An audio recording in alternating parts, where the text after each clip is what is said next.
नमस्कार साथियों, BPSC TRE 4.0 के लिए डेली टारगेट्स डे 3 डिस्कस करने से पहले आज हम आपसे पहले बीपीएससी टीआरई 4.0 वैकेंसी के लिए बात करेंगे। जो आप लोगों के डाउट्स हैं उनको हम दूर करने का प्रयास करेंगे अपनी तरफ से। और साथ में आज दो चीज़ें जो पीआरटी के लिए आज हम रीजनिंग को डिस्कस करेंगे कि आप लोग को रीजनिंग का टॉपिक कहाँ से कंप्लीट करना है। पीआरटी के जितने भी अभ्यर्थी हैं टीआरई 4 के, और ये सभी कुछ आपको निःशुल्क रहेगा। जो भी सोर्सेस हम आपको बताएंगे सब कुछ फ्री रहेगा। और इसके अलावा जो 6 से 8 एसएसटी वाले हैं इनके लिए आज वर्ल्ड हिस्ट्री का भी टारगेट रहेगा। तो वर्ल्ड हिस्ट्री को आपको एससीईआरटी से कवर करने के लिए पूरी जानकारी यहाँ पे दी जाएगी। पीडीएफ बाकायदा पूरा इसमें अटैच कर दिया गया है। अब हम आते हैं आप लोगों को पहले टीआरई 4 वैकेंसी के बारे में थोड़ा सा बता देते हैं। जो ये लेटर वायरल हो रहा है उसके बारे में हम आपसे बता देते हैं। यहाँ पर जो चीज़ें हैं आप यहाँ पर जो देख रहे हैं, जो लेटर वायरल हुआ, ये एक्चुअली में आरटीआई के माध्यम से कुछ जानकारी मांगी गई थी। और आरटीआई के माध्यम से जो चीज़ें होती हैं कि जो जानकारी देने योग्य होती हैं वो सरकार को या विभाग को हर हालत में देना होता है। अब यहाँ पर एक फैक्चुअल सवाल पूछा गया था। फैक्चुअल सवाल ये पूछा गया था कि जो प्राइमरी में 3 से 30:1 यानी कि 30 बच्चों पर एक टीचर होना चाहिए, और उच्च माध्यमिक में 35:1 जो होना चाहिए, क्या उसकी जगह पर ये 55:1 और 38:1 है। यानी प्राइमरी में 55:1 रेशियो है और 38:1 रेशियो क्या ऐसा है, ऐसा जानकारी मांगा गया था, पूछा गया था। और बोला गया था कि अगर जो यहाँ पर जो चीज़ें हैं अगर ऐसा कुछ है भी तो क्या इन अनुपात की जो विसंगतियाँ हैं इनको दूर करने का विचार किया जा रहा है, या मतलब वैकेंसी का कुल मिला के यहाँ पर एक जानकारी ली जा रही थी कि मतलब इसके लिए सरकार आगे क्या करेगी।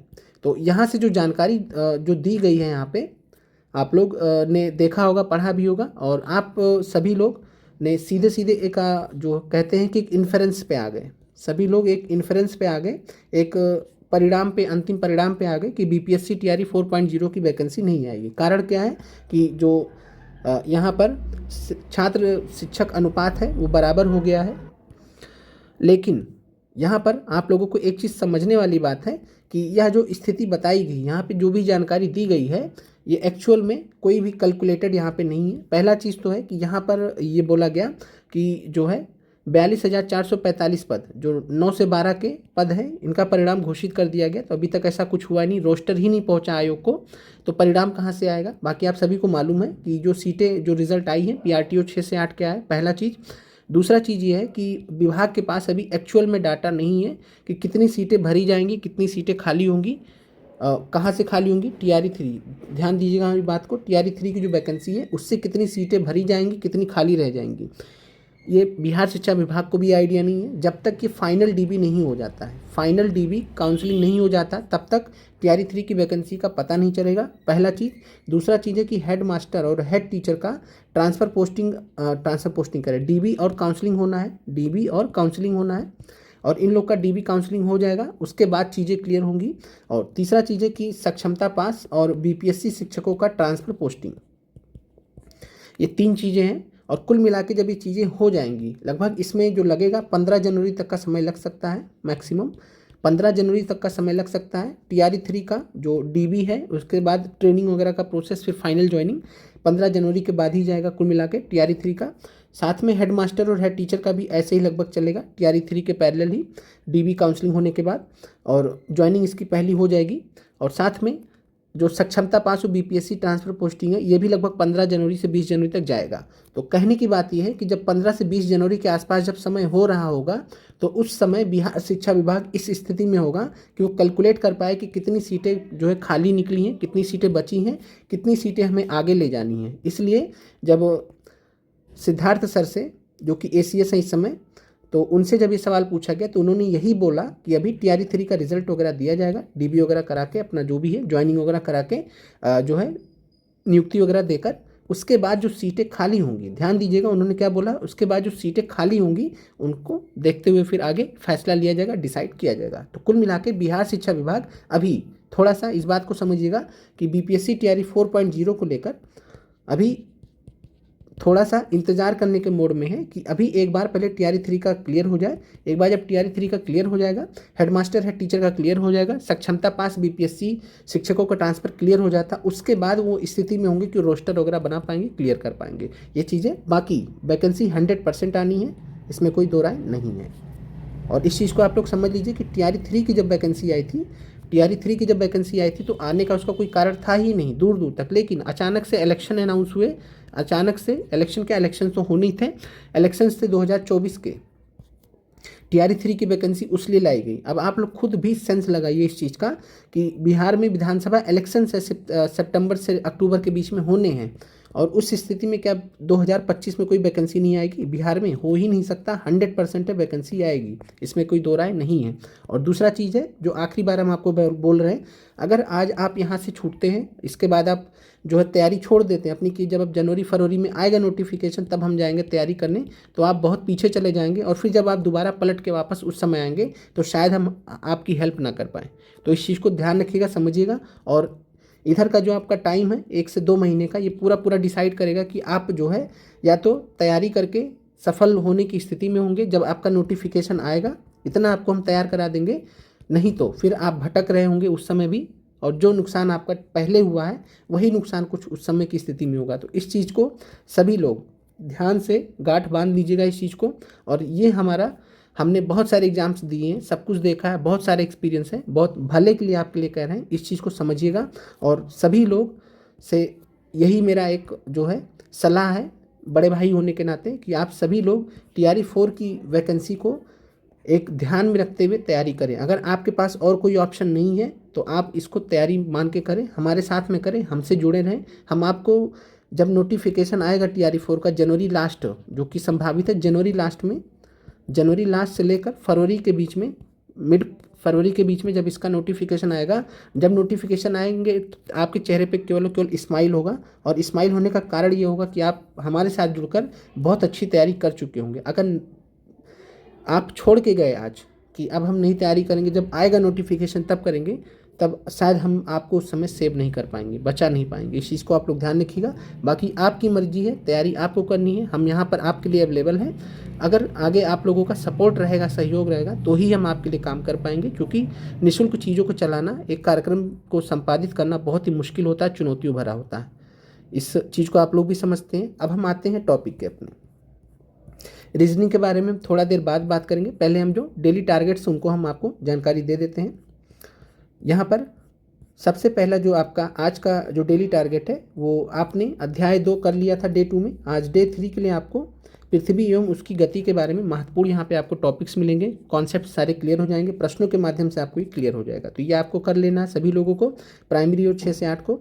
साथ में जो हिस्ट्री की क्लास है, हिस्ट्री में आप लोगों को आपने इतना क्लास कर लिया था, आज आपको जो क्लास करनी है जनजाति विद्रोह बिहार एवं भारत, तो ये आपको पूरे तरीके से कवर कर लेना है। एक भी क्वेश्चन आपका एग्जाम में इससे बाहर नहीं जाएगा।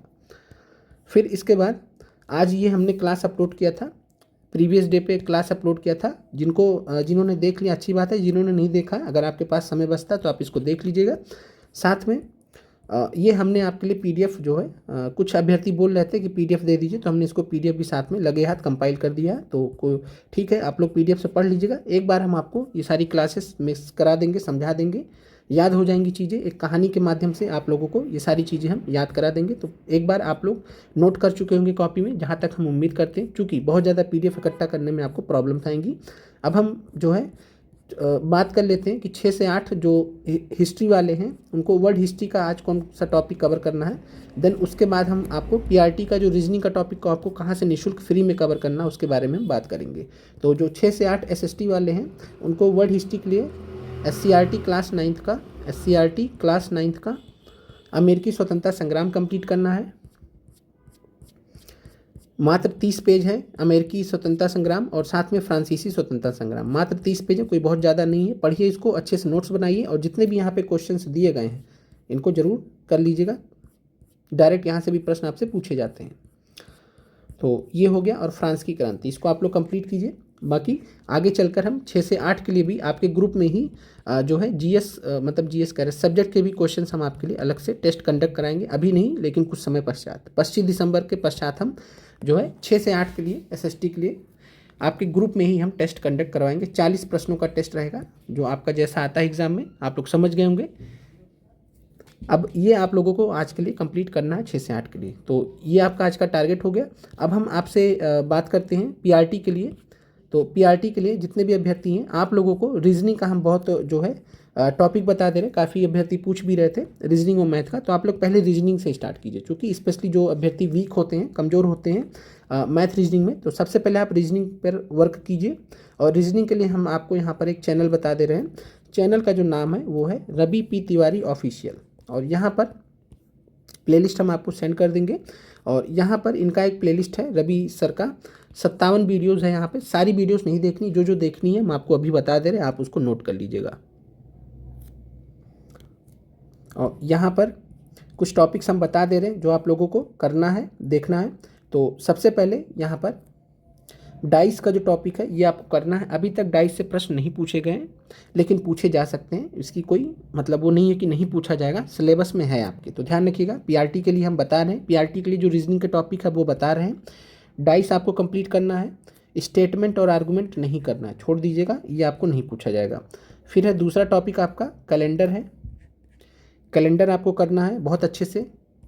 फिर उसके बाद तीसरा टॉपिक है क्लॉक, और इसकी जो है 2 से 3 क्लासेस भी हो सकती हैं, तो सभी को आपको करना है, कोई छोड़ना नहीं है। और डेली अपना एक एक टॉपिक निपटाते जाइएगा, जिसकी भी 1 क्लास 2 क्लास होंगी, जितने भी आप कर पाएँ आप लोग कर लीजिएगा। बाकी हम नेक्स्ट डे से आपको टॉपिक भी दे देंगे। डाइस का यहाँ पे दूसरा क्लास है। फिर है ब्लड रिलेशन, ये भी आपको करना है।